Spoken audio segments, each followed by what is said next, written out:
Alright, welcome back for another episode from the daily workshop stuff. I will say good morning and I will show you the coffee, which I can still show you coffee. There's something left because I need it. I can't say you good morning because it's not. It's almost getting dark. Well, not really yet, but I don't know, it's probably 8 o'clock or something like this. I'm still in the workshop. I'm not happy and I have to give you a little bit of a rant. Not every day is happiness and roses and all the good stuff. Today is not one of those days. Today is a bit crap. Morning started great. We had a good delivery. We've got all the stuff delivered. We got the fuel lines for your fuel systems. We got the silicone joiners, all kinds that they needed for the charge cooler system, and an aluminium to make the new mounts for the charge cooler as well. They arrived, so they are out in the production. We have aluminium pipes on the induction kits and other stuff, the air filter and everything. So what's wrong, you say? I prepare all the material to make these induction kits. These cold air induction kits that you saw before. This is not on the chassis now because it's supposed to be like this, blah blah blah. I took it out and I've cut all the pieces of aluminium and made three of them because they have to go urgently out tomorrow to the customers. Well, let me explain the problem straight away because I am not happy with this.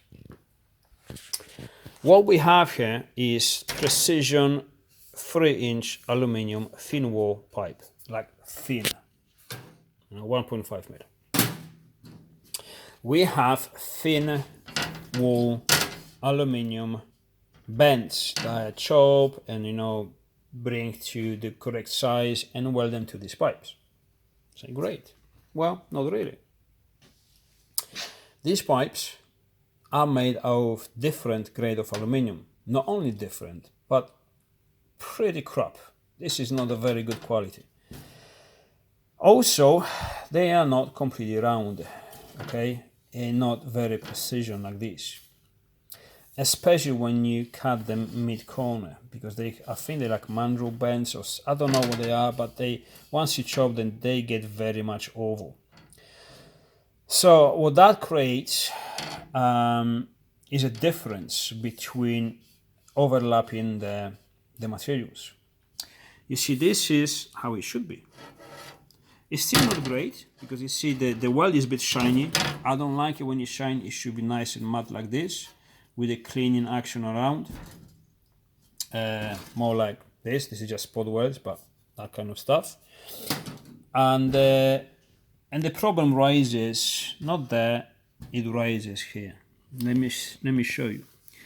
You see the difference in where this is when this is? This is not me being stupid and putting the pipe misaligned.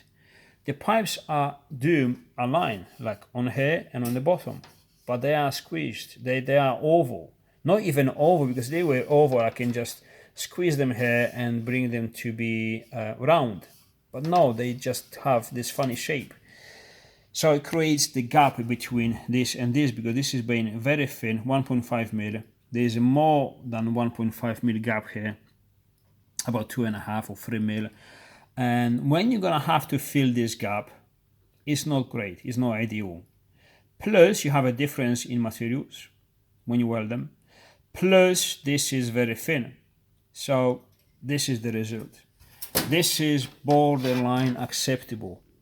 This is, a kid could do a better job, But the look of it, it's not that simple. It should be like this. I mean, it's not like I can't weld. But this makes it very difficult. Now, this pipe here and the one you saw over there is still acceptable. But then we have this abomination. This is just ridiculous. Now, 15 years, nothing like this have left this workshop to any of my customers. And it's not going to happen now.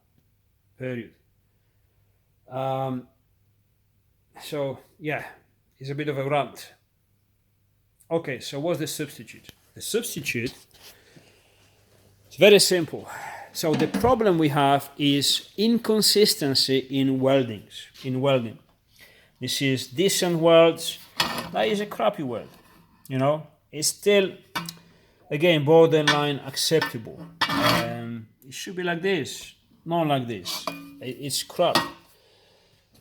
It's still functional, but it doesn't look great. I mean, when you guys pay for the quality stuff, the stuff has to be quality, not just bodged together. And this is not bodged, but the result, quite frankly, looks like bodged. So, not acceptable.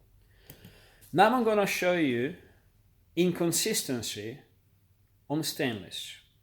Now, I never made boost pipes in stainless because aluminium disperses the energy quicker and slightly better than stainless, which in boost pipes is a positive side.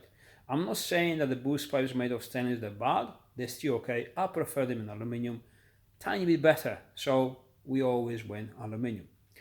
The cold induction kit, or pipe, in this case going from the side of the car, inside the engine bay to the turbo, doesn't have any energy to disperse, doesn't have any heat to disperse, because it brings the fresh air to the turbo, not from the hot turbo, compressed hot air to the intercooler and back to the engine. So that doesn't bother us at all.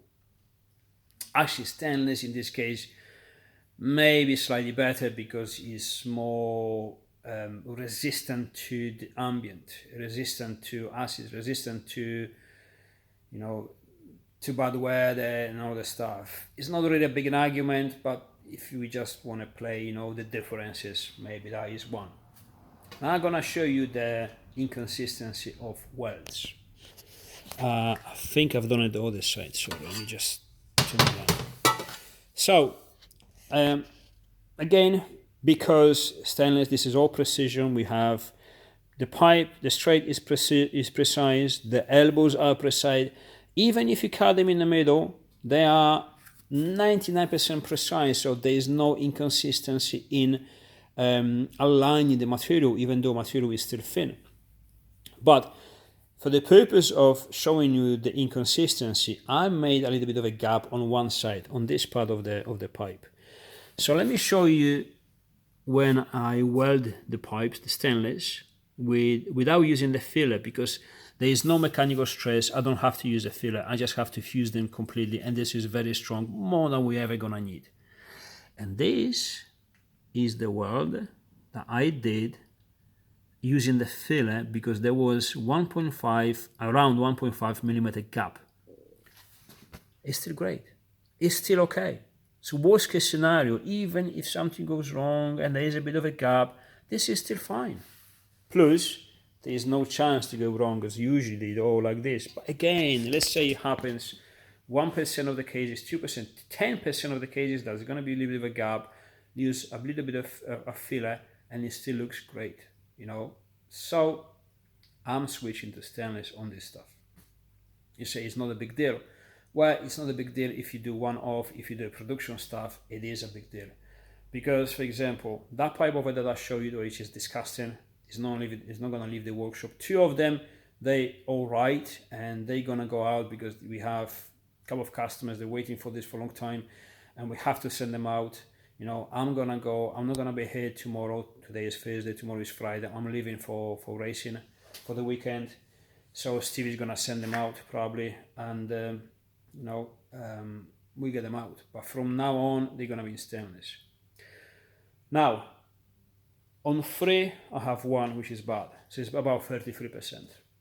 If I make 10 of them, there's going to be 3 out the bin. It's not happening. Plus, even though the nice ones, they're alright, I still don't like the look of them, because I thought this is going to be good using these elbows, but these are shiny, these are matte, and I don't know, it does not convince me. I'm not happy with this. And with this, I am 100% happy. I actually like it. There is a small difference. That could be an argument, which is weight. Because one side is, let me just turn the scale on. There you go.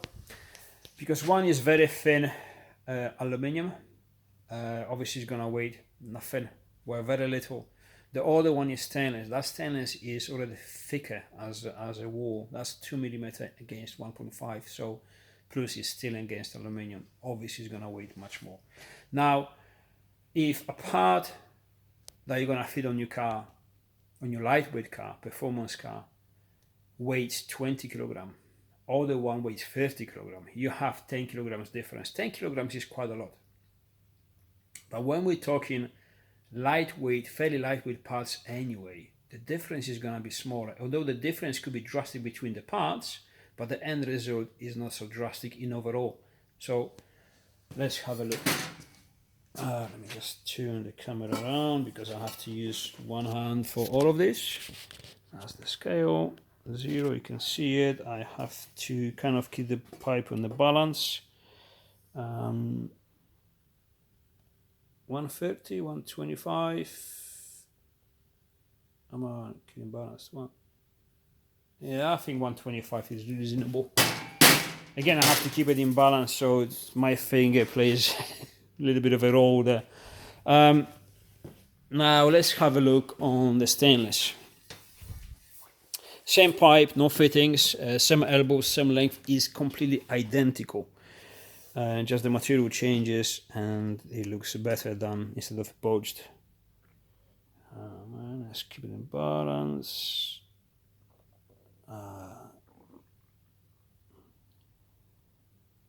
Let's set to 25. Let's go to 25. So, what's that? 1 kilogram difference, which is fairly substantial between these two parts. If you think about it, I can feel this is light and this is heavy in comparison. So that is a little bit of the downside. But in overall, it's just 1 kilogram. I mean, it's not like you're gonna have better or worse lap times because there is 1 kilogram there. So I think it's a fair trade. You know, it's gonna be slightly heavier, 1 kilogram heavier. But I think we're going for stainless. No, we made the decision. Why of this run is not a big deal, right? Well, it kind of is and it isn't, because you see, we're doing production stuff here. Before I used to make just one-off parts, you know, custom-made stuff, custom-made turbo systems, and, you know, V8s, V10s, W12s, mad stuff. Now I'm back in the workshop. We're just doing these M2s, which is great. But production stuff takes way longer than one-off. If this was one-off, it would take me probably a couple of hours. Production, to develop a part for the production, it takes you between a week and 2 weeks. Same part, because they have to be, we have to repeat them every time. For example, this duction pipe, because we're on the subject, how long it took us between me and Steve to do it. All the video you've seen with Steve, we were doing the research, and with a crazy abomination of that engine lid over there, okay, to see how much air goes through these air ducts in the M2s, because I thought quite a lot. Turns out almost nothing, you know. So air filter inside the engine bay just doesn't work. I mean, it works. Most companies we just leave it there and it'll be fine. Not the problem, right? Well, we are different. Everything has to be prototyping, testing, improvements, prototyping again, testing, improvements, no anymore, maybe more. Okay, another prototype. Let's test it again. This time flies. You know, it takes time. We have to collect the data. We need to know what works, what doesn't work. It could be improved. If there's another solution, or maybe another solution. We have a charge cooler, we have an intercooler, 2 different modes. Why? You could do one. Well, yes and no, because potentially one could be better than the other for a different application. Yes, we do one engine swap into a M2, that's all we do. However, one customer has 250 brakes, the other customer will have 600 brakes. Why? It generates different amount of heat, generates different amount of stress on the engine. So maybe the 2 applications could be, you know, one better for one customer, the other better for another customer. Everything is chasing performance. I've been in motorsport for many years. Everything was about performance. You can go cheap and whatever, just sell, make a business, but that's not what this workshop is about. You know, this is not a huge company, but always been about performance and quality. So I'm not backing up now, and it takes time. So that's why it's a big deal, because finally everything arrived after we had probably 4th prototype. I'm making in aluminium and I don't like it. Crap. So now we make them in stainless. There you go. Obviously everything gets complicated because now, for example, you have a new supplier because the old supplier closed. So we're dealing with a new supplier. Actually, I'm making this video for you guys, and Steve right now, because we just finished the phone call, he's sending emails to our new supplier for stainless, making deals obviously on the quantities, on the prices and all the stuff, because everything at the end goes back to you. The less I pay for the stuff, the less you guys pay for the stuff. So, you know, it's more complicated than it looks like. You know, production line takes ages, and this has been going on for a long time. I bought my Frog, which we swapped 1.9 TDI, and then we did Steve's 1.8. That was long time ago. That was still COVID times. You know, this is how long all this development goes. We are at the end now. The induction kit that they call the induction kit is the last part, which is great. But you know, I'm on edge now. But anyway, yes, all of this run, just to tell you, they're not gonna be in aluminium. They're gonna be in stainless. 2 of them are gonna out. I'm gonna go out tomorrow probably. But some of you guys who order more, be patient. You know, I'm gonna have to go back from racing, and next week, once the material arrives again, stainless, but that's pretty much quick turnaround. It's supposed to be here Monday, Tuesday, the latest. I'm gonna knock them off, and they're gonna be sent it to you as soon as possible. And then after that, for everyone who was waiting for the wiring loom, we're finally there. End of next week, beginning of the week after, I'm starting a wiring loom. So again, there's going to be 2 versions. One, people who ordered the wiring loom are going to prepare it, going to build them and send them off. There's one guy from Poland. I do apologize to you if you're watching this video. It's been an extremely long time. You've been extremely patient. I have a good surprise. Everything's going to pay off. Don't worry. You'll be happy anyway. And thanks for waiting. The other version is just going to be instructions. So if you don't want to pay me, I don't want to do it because it's not I hate wiring. I do it good, but I don't like it. So I'm going to put the instructions. You can do it yourself, or you can pay an electrician to do it, or your friend, because it's quite simple actually. It's just time consuming. So that's the good news. So yeah, and obviously I have to keep buying bikes. Anyway, that's the end of the rant of today, I think, and I see you next week. Wish me luck for the racing. So yeah, that's all. Cheers. Bye bye.